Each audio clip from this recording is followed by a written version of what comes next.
नमस्कार साथियों, स्वागत है आपका अपने YouTube चैनल सत्यम सक्सेस विजन में, जिसमें हम लेकर आए हैं जीके जीएस की एक शानदार प्रैक्टिस सेट सीरीज जो आने वाले सभी एग्जाम्स में बहुत ही उपयोगी सिद्ध होगी।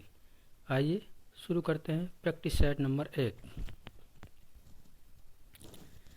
प्रश्न नंबर 1, कराची बंदरगाह के पाकिस्तान में चले जाने पर भारत में इसकी क्षतिपूर्ति हेतु किस बंदरगाह का निर्माण किया गया था? ऑप्शंस हैं न्याय सेवा बंदरगाह, न्यू मंगलोर बंदरगाह, दीनदयाल बंदरगाह और कोच्चि बंदरगाह। दोस्तों, इसका उत्तर है दीनदयाल बंदरगाह। दीनदयाल बंदरगाह का पुराना नाम कांडला बंदरगाह था, जो कि गुजरात राज्य में स्थित है। आइए इसकी व्याख्या हमने दी हुई है, इसमें हम देखते हैं। इस बंदरगाह का निर्माण वर्ष 1950 में किया गया था। इसका पुराना नाम कांडला बंदरगाह था। इस बंदरगाह को दीनदयाल बंदरगाह का नाम वर्ष 2017 में दिया गया था।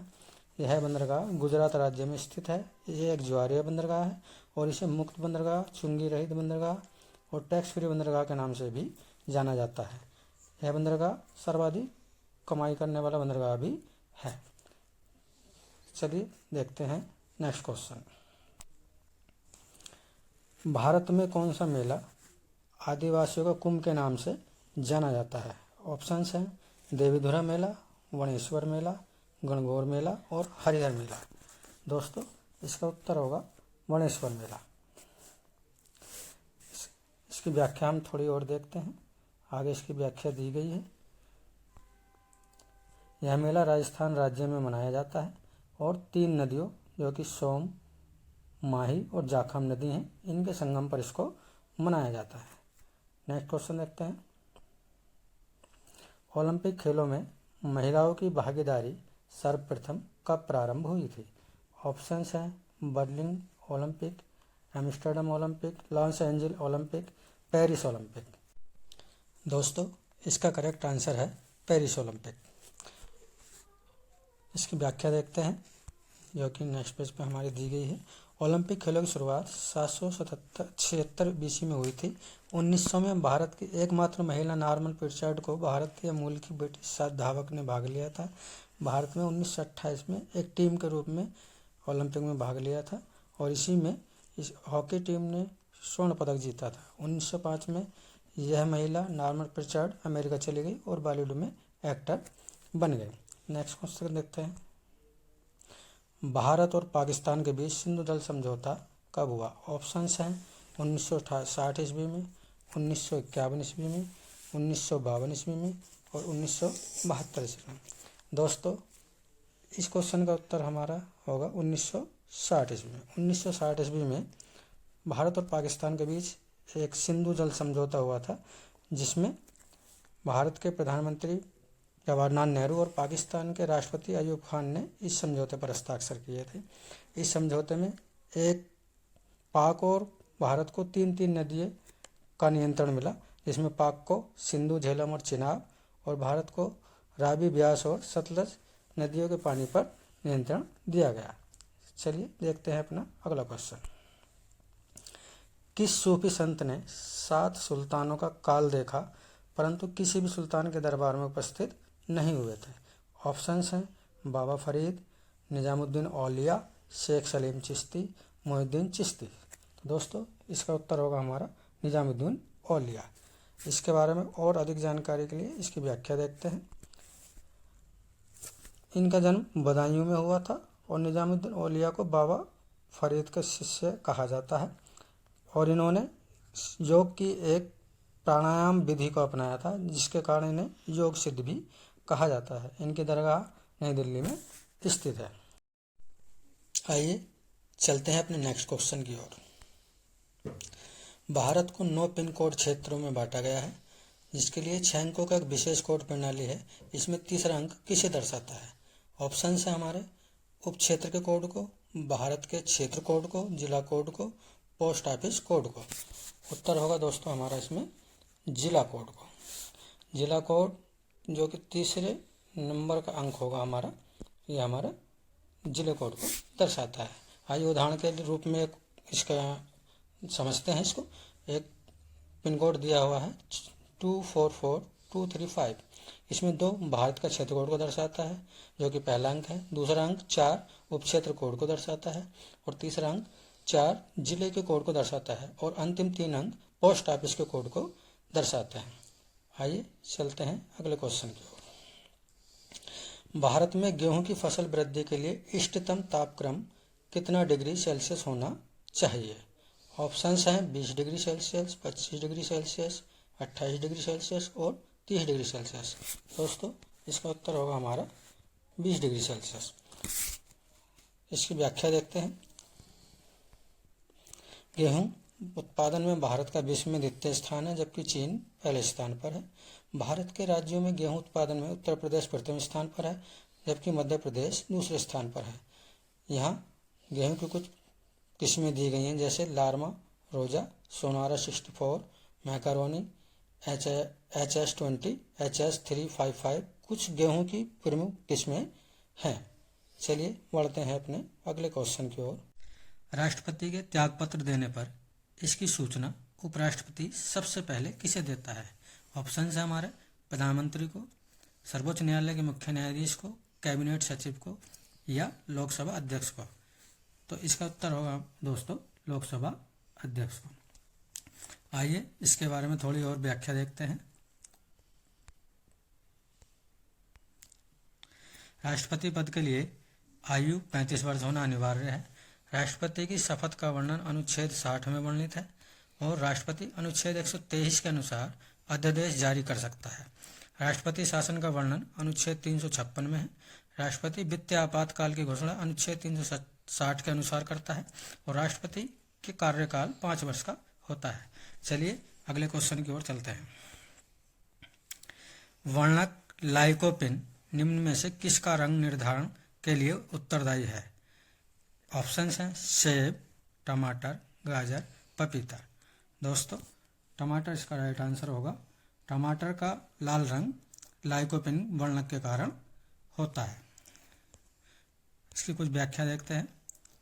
सेब का लाल रंग एंथ्रोसायनिन वर्णक के कारण होता है और पपीते का पीला रंग कैरिका जेनेटिक वर्णक के कारण होता है और गाजर का लाल रंग कैरोटीन वर्णक के कारण लाल होता है। चलिए बढ़ते हैं अगले क्वेश्चन की ओर। उत्तर प्रदेश के किस जिले में सर्वाधिक वर्षा होती है? दोस्तों ऑप्शन है हमारे मथुरा, मिर्जापुर, गोरखपुर और सोनभद्र। इसमें सबसे ज़्यादा वर्षा हमारी गोरखपुर में होती है और सबसे कम मथुरा में होती है। इसके बारे में और थोड़ी डिटेल देखते हैं। उत्तर प्रदेश में सबसे ज़्यादा वर्षा वाला जिला गोरखपुर है, जहां औसतन वर्षा 184.7 सेमी और गोरखपुर में लगभग 56 दिन का वर्षा काल होता है। उत्तर प्रदेश में सबसे कम वर्षा मथुरा जिले में होती है। चलिए देखते हैं अगला क्वेश्चन। उत्तर प्रदेश में प्रवाहित होने वाली निम्न नदियों में से किसके किनारे सबसे कम शहर बसे हुए हैं? इसमें ऑप्शन है हमारे यमुना, हिंडन नदी, रामगंगा और गोमती नदी। दोस्तों ऑप्शन के अनुसार सबसे कम हिंडन नदी के किनारे शहर बसे हुए हैं, जबकि सबसे ज़्यादा शहर गंगा के किनारे 17 शहर हैं, यमुना के 10, गोमती के 7, रामगंगा के 4, हिंडन जिसके किनारे 3 शहर गाजियाबाद, नोएडा और ग्रेटर नोएडा बसे हैं और यही हमारा उत्तर भी है। बढ़ते हैं अगले क्वेश्चन की ओर। हाल ही में भारत में सबसे पहली हाइड्रोजन ईंधन बस का शुभारंभ किस शहर में हुआ है? ऑप्शंस हैं दिल्ली, कलकत्ता, मुंबई और बेंगलोर। तो दोस्तों उत्तर हमारा इसका होगा दिल्ली। दिल्ली में हाइड्रोजन बस का शुभारंभ सबसे पहले हुआ है। इसके बारे में और अधिक जानकारी के लिए हम इसकी व्याख्या देखते हैं। इस बस का शुभारंभ 25 सितंबर 2023 को नई दिल्ली के इंडिया गेट से की गई।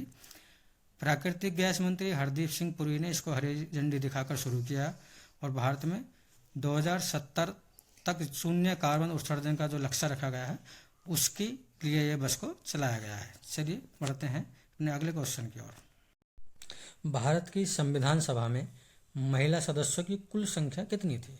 ऑप्शन है हमारे 13, 23, 15 या 22। तो इसका उत्तर दोस्तों होगा ऑप्शन सी 15। इसके बारे में और व्याख्या देखते हैं।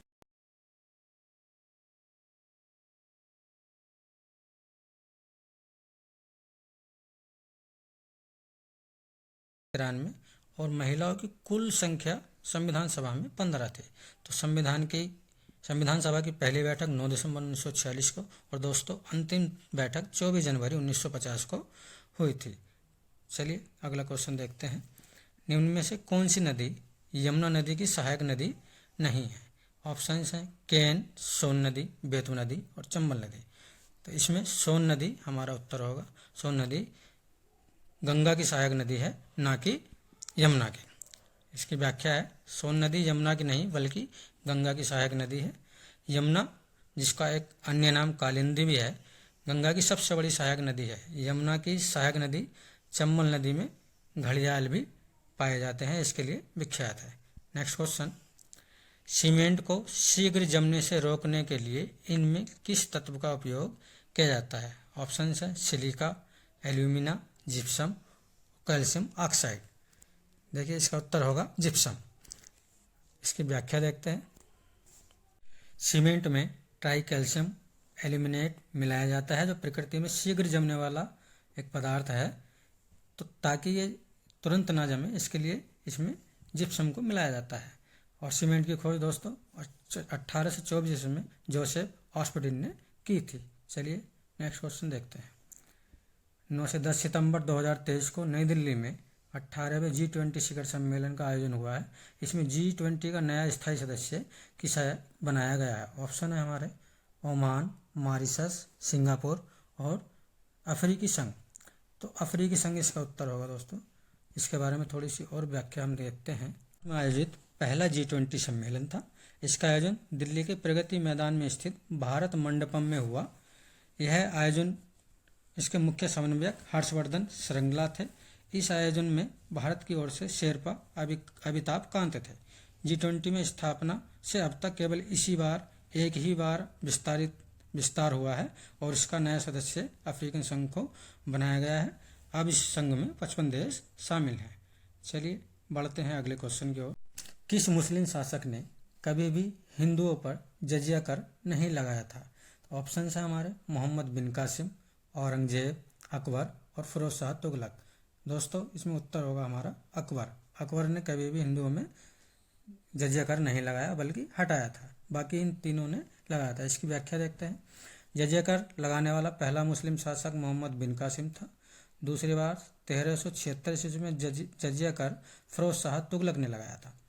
1564 में अकबर ने इस जजिया कर को हटाया और तीसरी बार 1679 ईस्वी में औरंगजेब ने फिर हिंदुओं पर जजिया कर लगाया। 1720 में अंतिम रूप से इसे मोहम्मद शाह रंगीला ने हटाया और जजिया कर एक गैर मुस्लिमों पर लगाया जाने वाला कर था। चलिए बढ़ते हैं अगले क्वेश्चन की ओर। गांधी जी ने वर्ष 1904 में दक्षिण अफ्रीका के किस स्थान पर फिनिक्स आश्रम की स्थापना की थी? ऑप्शन है हमारे जोहान्सबर्ग, ट्रांसवाल, प्रिटोरिया और डरबन। दोस्तों इसका उत्तर होगा हमारा डरबन। देखते हैं इसकी व्याख्या।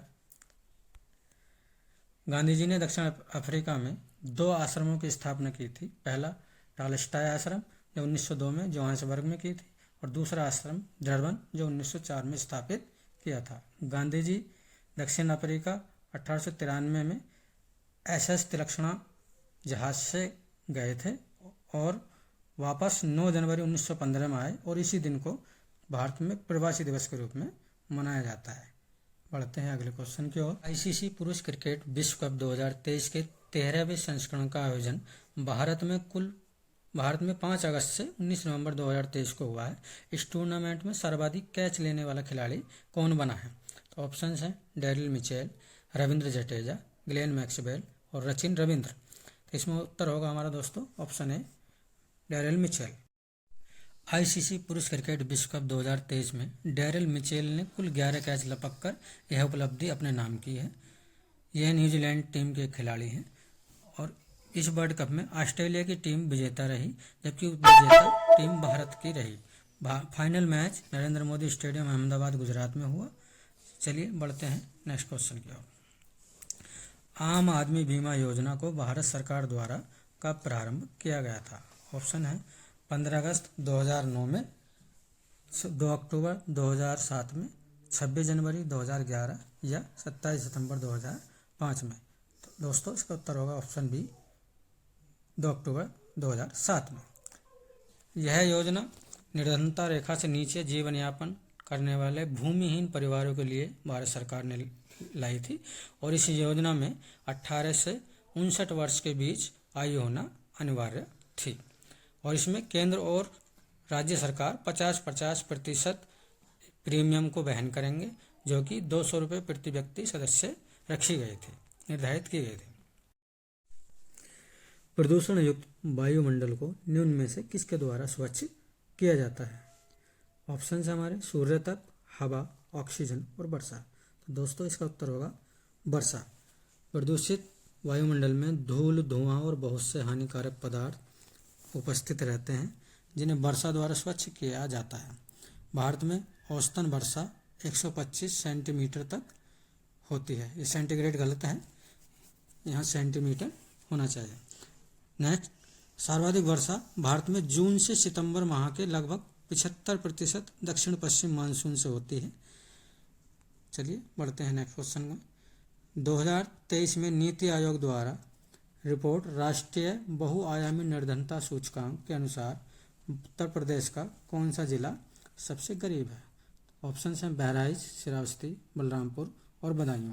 तो इसमें दोस्तों उत्तर होगा बहराइच। बहराइच उत्तर प्रदेश का सबसे गरीब जिला इस बार घोषित किया गया है। वर्ष 2023 की राष्ट्रीय बहुआयामी निर्धनता सूचकांक की रिपोर्ट के अनुसार उत्तर प्रदेश का बहराइच जिला सबसे निर्धन जिला घोषित किया गया है। वर्ष 2015-16 की रिपोर्ट में बहराइच तीसरा स्थान पर था, जबकि पहले स्थान पर श्रावस्ती था। इस रिपोर्ट में गरीबी मापन के मापदंड स्वास्थ्य, शिक्षा और जीवन स्तर रहते हैं। गरीबी कम करने के मामले में उत्तर प्रदेश शीर्ष स्थान पर रहा है पूरे देश में और उत्तर प्रदेश में गरीबी स्तर 22.93% रह गया है, जो कि 2015-16 की रिपोर्ट के अनुसार 37.68% था। देखते हैं नेक्स्ट क्वेश्चन। गोवा में 19 अक्टूबर से 9 नवंबर 2023 में आयोजित 37वें राष्ट्रीय खेलों का आयोजन हुआ है। इनमें शीर्ष स्थान प्राप्त करने वाला राज्य कौन सा है? ऑप्शन हैं हमारे हरियाणा, महाराष्ट्र, केरल और मध्य प्रदेश। तो दोस्तों उत्तर होगा इसमें महाराष्ट्र। महाराष्ट्र ने इसमें कुल 228 पदक जीते हैं, जिसमें 80 स्वर्ण और 69 रजत और 79 कांस्य पदक जीते हैं। इस राष्ट्रीय खेल का शुभंकर था मोगा, जो एक भारतीय वायुसेना है और 38वें जो प्रस्तावित हैं खेल, ये राष्ट्रीय खेल वह उत्तराखंड राज्य में प्रस्तावित हैं। नेक्स्ट क्वेश्चन देखें। एस्किमो जनजाति के लोग सील व व्हेल मछली के शिकार करने में किस अस्त्र का उपयोग करते हैं? ऑप्शंस होंगे डोगर, मोपक, हारपून या कटार। तो दोस्तों उत्तर होगा इसका हारपून। हारपून एक प्रकार का भाला या बर्छी है, जो कि चित्र में दिखाया गया है। एस्किमो लोग शिकार करने में जिस नाव का प्रयोग करते हैं उसे उमियांक कहा जाता है। एस्किमो लोग बर्फ के घरों में रहते हैं, जिसे इग्लू कहा जाता है। एस्किमो प्रजाति के लोग आर्कटिक प्रदेश के अलास्का, कनाडा और ग्रीनलैंड क्षेत्र में निवास करते हैं। एस्किमो जनजाति के लोग यातायात के लिए स्लेज गाड़ी का प्रयोग करते हैं, जिसे कि रेनडियर कुत्ते बर्फ पर खींचते हैं। और एस्किमो शब्द का प्रयोग शाब्दिक अर्थ है कच्चा मांस खाने वाला। चलिए बढ़ते हैं आगे। ऊर्जा के स्रोत के रूप में जाने जाने वाला कोयला की सर्वोत्तम प्रकार कौन सा है, जिसे जलाने पर सबसे कम धुआं निकलता है? ऑप्शंस हैं बिटुमिनस, लिग्नाइट, पीट और एंथ्रेसाइट। तो दोस्तों उत्तर होगा इसका एंथ्रेसाइट। कार्बन की मात्रा जिस कोयले में जितनी ज़्यादा अधिक होती है वह उतना ही अच्छी गुणवत्ता का कोयला होता है और कम धुआं देता है। तो इसमें जो प्रकार हैं, एंथ्रेसाइट कोयले में कार्बन की मात्रा 80 से 95%, बिटुमिनस कोयले में कार्बन की मात्रा 77 से 80% और लिग्नाइट कोयले में कार्बन की मात्रा दोस्तों 28 से 30% होती है। और पीट कोयले में सबसे कम कार्बन 27% या उससे कम होता है। तो सबसे कम गुणवत्ता वाला कोयला पीट और सबसे अधिक अच्छा गुणवत्ता वाला कोयला एंथ्रेसाइट, जिसका कि चित्र हम देखते हैं। ये बहुत ही चमकीले प्रकार का हमें दिखाई देता है। बढ़ते हैं नेक्स्ट क्वेश्चन की ओर। उत्तर प्रदेश में कौन से जिले वायु अपर्दन से सर्वाधिक प्रभावित रहते हैं?